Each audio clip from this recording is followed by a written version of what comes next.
2020년 7월 25일 LA 온누리교회 가정에서 함께하는 영상새벽 예배입니다.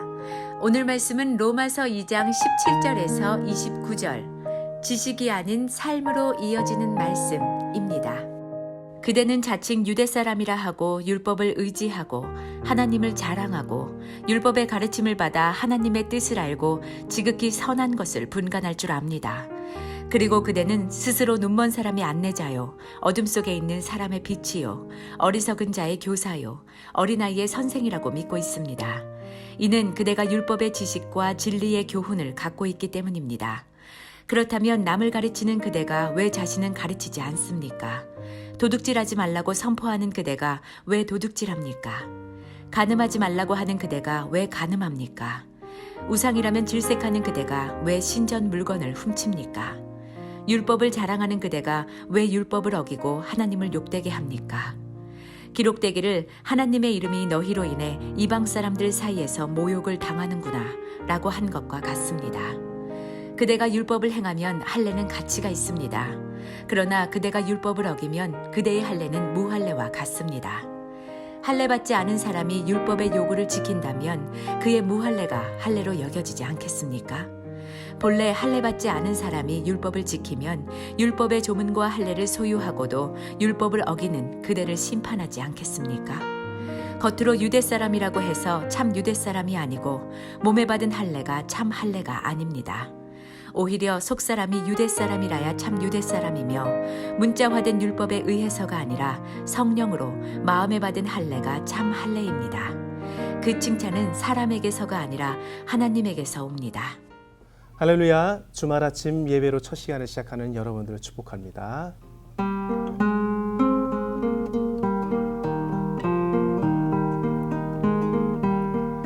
예수 따라가면 복음 순종하면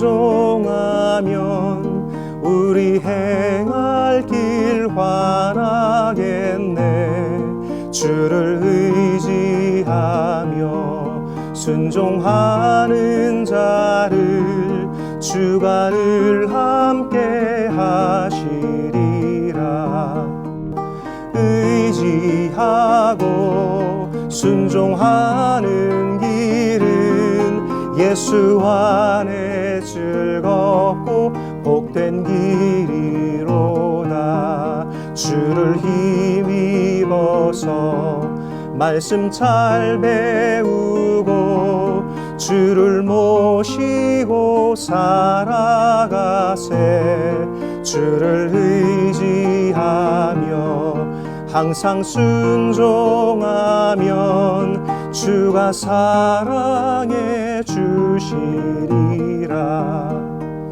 의지하고 순종하는 길은 예수 안에 즐겁고 복된 길이로다.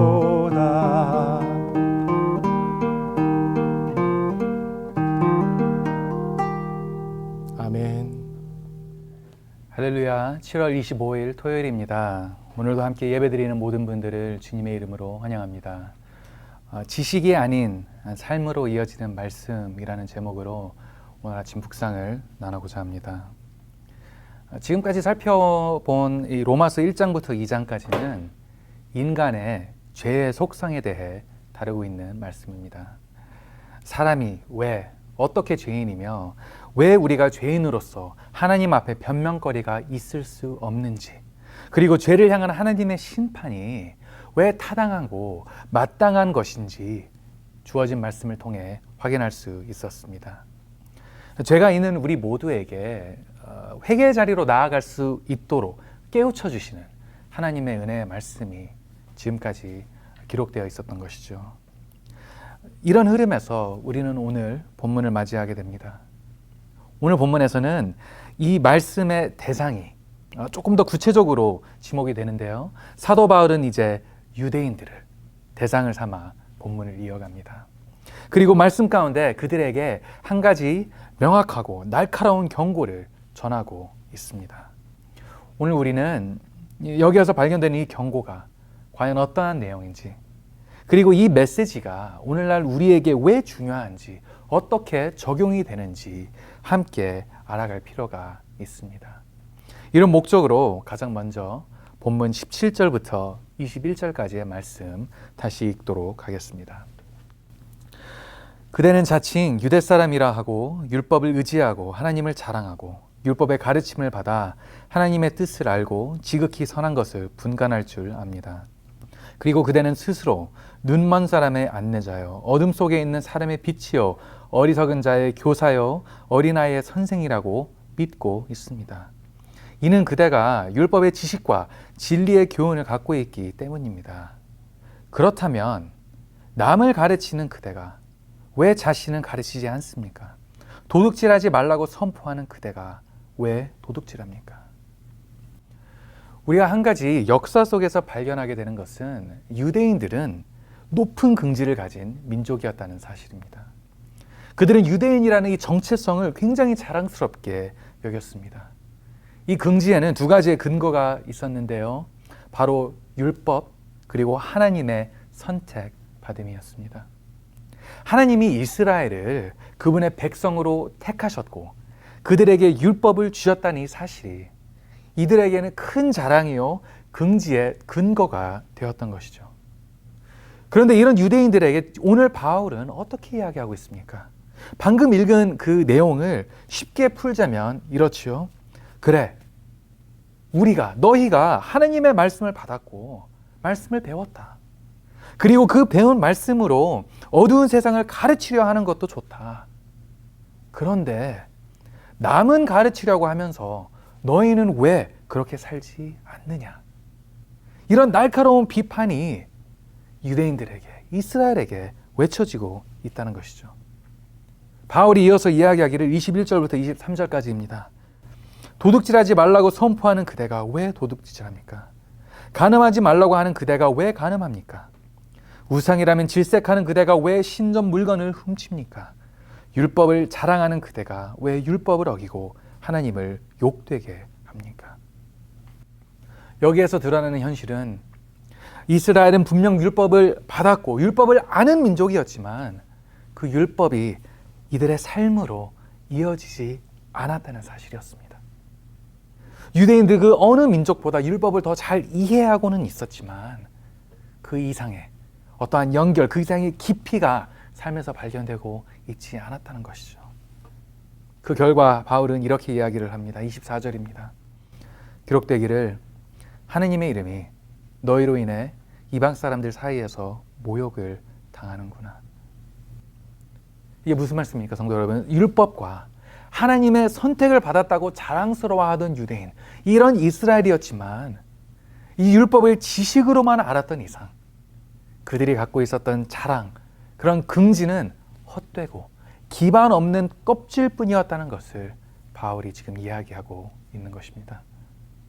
하나님의 말씀이 지식으로만 있고 삶으로 이어지지가 않으니 오히려 이런 모습은 하나님을 모욕하고 이방 사람들 사이에서 조롱거리가 되는 일이라고 바울이 지금 이야기하고 있다는 것이죠. 성도 여러분, 지금 여기에서 발견되고 있는 이 지적, 이 경고는 오늘 우리에게 절대적으로 필요한 말씀입니다. 왜냐하면 우리 또한 조심하지 않으면 이스라엘의 이 모습이 바로 우리의 모습이 될 수 있기 때문입니다. 여러분, 우리 또한 주님의 은혜 가운데 하나님의 말씀을 알게 되지 않았습니까? 하나님이 택하셔서 우리도 그분의 자녀, 그분의 백성으로 불리게 되었습니다.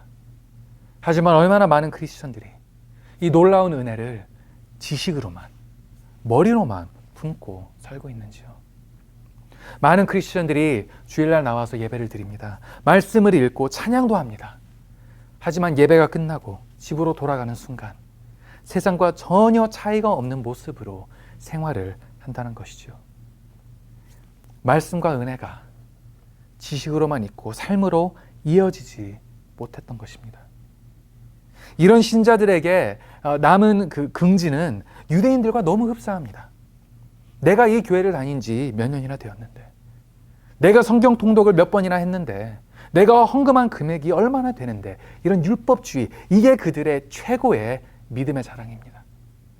유대인이 혈통, 그들의 지식을 자랑했듯이 많은 크리스천들이 이런 껍데기뿐인 헛된 자랑으로 신앙생활을 하고 있다는 것이죠. 사랑하는 성도 여러분, 하나님은 우리에게 다른 모습을 원하십니다. 말씀이 단지 지식이 아닌 삶이 되는 인생을 요구하십니다. 우리에게 거듭난 속사람의 모습을 뜻하십니다. 우리가 드디어 이런 모습으로 살아갈 때 참된 믿음의 그런 자랑거리들이, 흔적들이 생기는 것이고 우리는 능력 있는 신앙생활을 하게 되는 것이죠. 세상 사람들에게 조롱거리가 아닌 빛과 소금 같은 변화를 가지고 오는 값진 인생을 살게 되는 것입니다. 이 모습이 바로 하나님이 우리에게 명하시는, 원하시는 깊이 있는 신앙생활의 모습이라는 것이죠. 이런 이유에서 오늘 본문은 이렇게 말씀하고 있습니다. 28절, 29절 말씀입니다. 겉으로 유대 사람이라고 해서 참 유대 사람이 아니고 몸에 받은 할례가 참 할례가 아닙니다. 오히려 속 사람이 유대 사람이라야 참 유대 사람이며 문자화된 율법에 의해서가 아니라 성령으로 마음에 받은 할례가 참 할례입니다. 그 칭찬은 사람에게서가 아니라 하나님에게서 옵니다.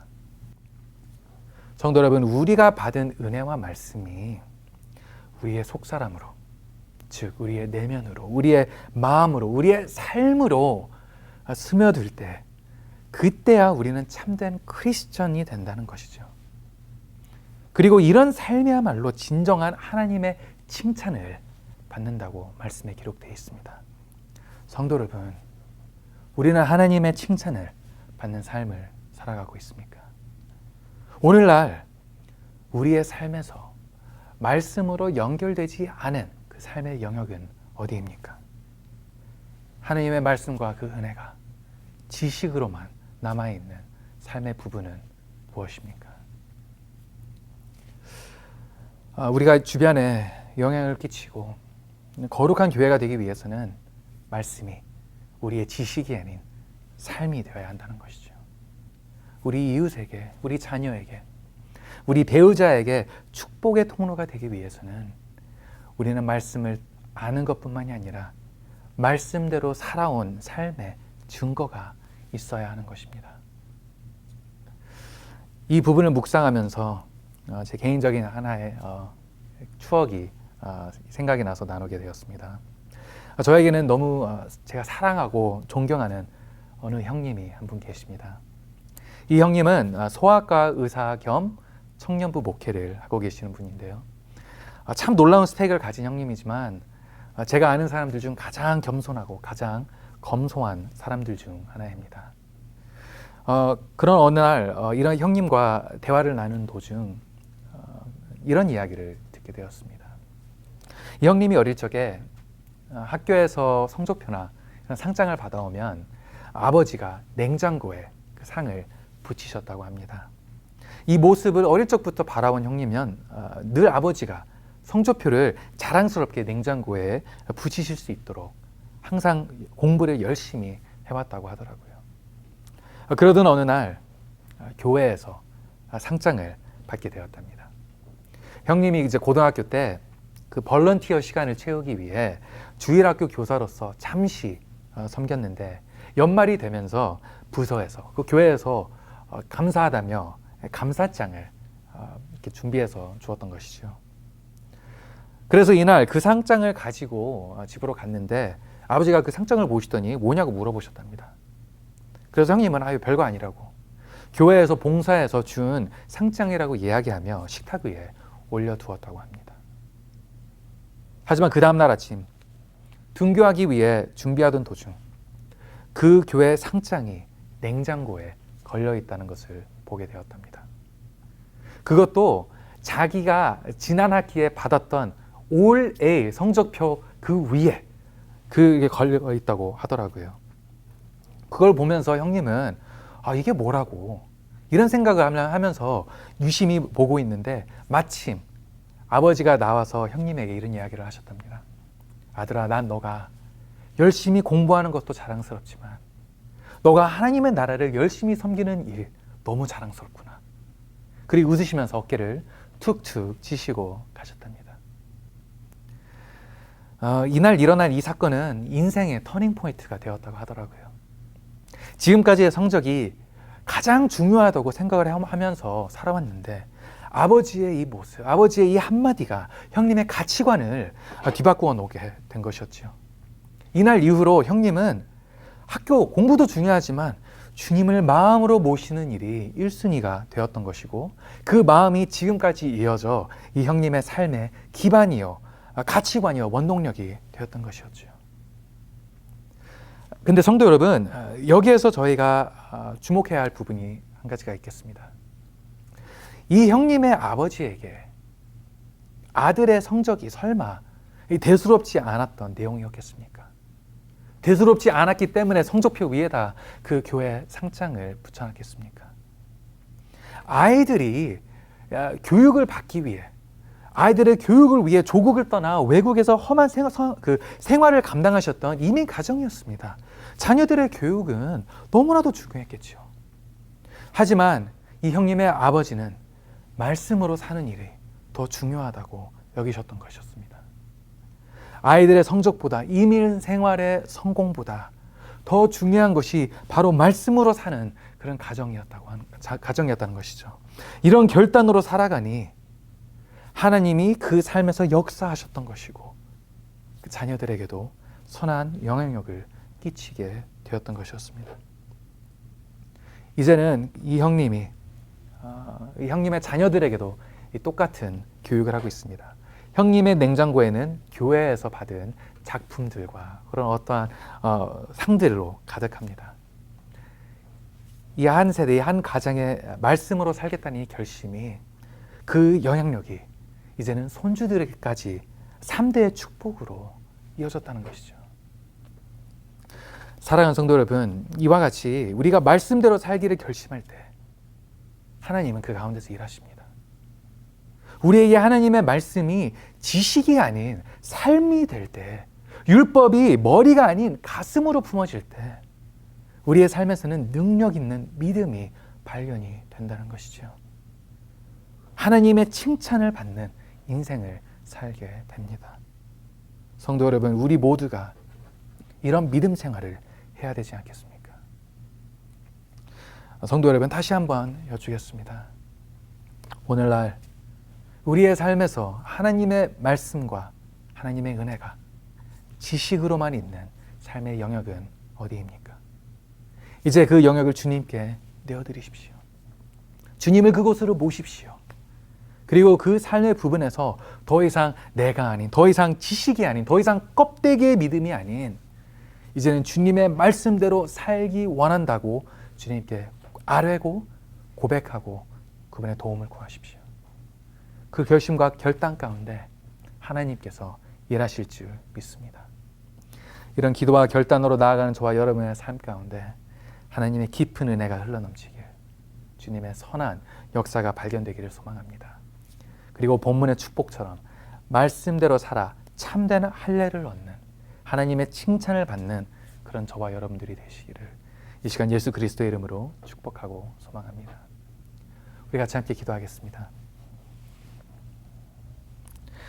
사랑의 하나님, 주님 우리를 백성으로 부르셨고 부족한 우리를 자녀 삼아 주셨습니다. 우리에게 말씀을 허락하셨고 복음을 허락하셨습니다. 이 놀라운 은혜 진심으로 감사드립니다. 이제 이 은혜와 귀한 말씀이 우리에게 지식이 아닌 삶으로 이어지게 하여 주시고 주님이 기뻐하시는, 영광 받으시는 인생을 살게 하여 주시옵소서. 우리의 삶 가운데 여전히 은혜와 말씀이 이어지지 못한 영역들이 있습니다. 이 시간 회개하고 주님의 도움을 구하오니 오셔서 다스려 주시옵소서. 오직 주님을 모시고 섬기고 경배하는 저희가 되게 하여 주시옵소서. 다시 주님의 모든 은혜 감사드리며 이 모든 말씀 영광받기 합당하신 예수 그리스도의 이름으로 기도드립니다. 아멘.